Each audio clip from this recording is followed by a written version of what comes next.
अस्सलाम वालेकुम स्टूडेंट्स। आज एक और इम्पॉर्टेंट टॉपिक डिफाइन कर रहा हूँ और ये है on the other hand, on the country या ऑन द अदर साइड। ये फ्रेजेस हैं जो हम इस्तेमाल करते हैं अपनी राइटिंग में अपने पॉइंट ऑफ व्यू को टर्न करने के लिए। एक ओपिनियन देते हैं, ओपिनियन ए हमने दिया एक ओपिनियन, और उसके साथ हम कहते हैं जबकि इसके दूसरी तरफ या जबकि इसके बरक्स। तो हमें हर वक्त गुफ्तगू में इस किस्म की सूरत हाल का सामना होता है जहां हमें इस किस्म की स्टेटमेंट्स को बोलना पड़ता है। हर वक्त हम मुवाजना ही कर रहे होते हैं। कहा जाता है ज़िंदगी में, ये बड़ी खूबसूरत कोटेशन है एक, कि ज़िंदगी अहम और अहम तरीन के दरमियान ठीक फ़ैसले का नाम है। अगर आपका फ़ैसला ठीक हो तो आपको अहम भी मिल जाता है और अहम तरीन भी, और अगर आपका फ़ैसला गलत हो तो ना आपको अहम मिलता है ना अहम तरीन।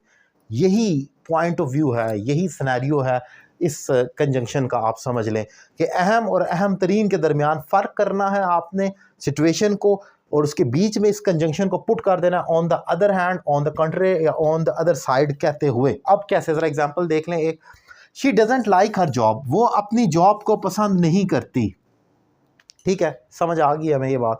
ऑन द अदर हैंड, जबकि दूसरी तरफ शी नीड्स मनी, उसको पैसों की ज़रूरत है। अब ओपिनियन ए एक तरफ, ये ए है और ये बी है, और इन दोनों का आपस में मुकाबला आपने करना है। तो तब आपने इस किस्म की स्टेटमेंट को इन्वॉल्व करना है, इस कंजंक्शन को। इसमें एक और, अब इसी तरीके से ये सेम है, लेकिन हमने गुफ्तगू करते हुए इन सारों का इस्तेमाल करना होता है। लेकिन ऑब्वियसली राइटिंग का चार्म ही यही है कि आप उसको चेंज करते रहे।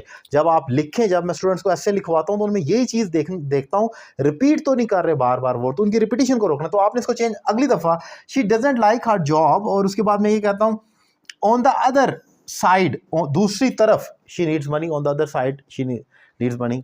इसी तरीके से she doesn't like her job, on the country she needs money, उसको पैसों की जरूरत है। तो पॉइंट ये हुआ कि जब आपने एक ओपिनियन देना है और साथ साथ कहना है जबकि इसकी दूसरी तरफ जाए, जबकि इसके बरक्स दूसरा मसला ये है, तो आपने इन कंजंक्शंस को इस्तेमाल करना होता है। ये हम हर वक्त कर रहे होते हैं। हम हर वक्त जब भी लिखते हैं तो हम यही कहते हैं, एक तो ये बात है जबकि दूसरी तरफ ये है, एक तो ये बात है जबकि दूसरी तरफ ये। दूसरी तरफ कभी भी गुफ्तगू में आपकी जान नहीं छोड़ता, और वहीं पर आप मार खाते हैं। जो स्टूडेंट्स आते हैं ज़्यादातर वो ये कहते हैं कि हमारा राइटिंग एक्सप्रेशन नहीं है, हमें सारा कुछ आता है लेकिन हम लिख नहीं सकते। क्यों नहीं लिख सकते?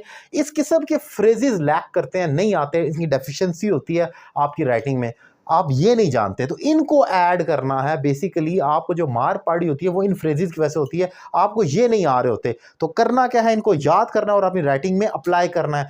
लेक्चर कैसा लगा, अपनी राय का इजहार करें। अगर आपको मेरे पढ़ाने का तरीका पसंद आया तो आप मुझसे ऑनलाइन इंग्लिश लैंग्वेज कोर्स कर सकते हैं। नंबर आपकी स्क्रीन पर मौजूद है। Thank you.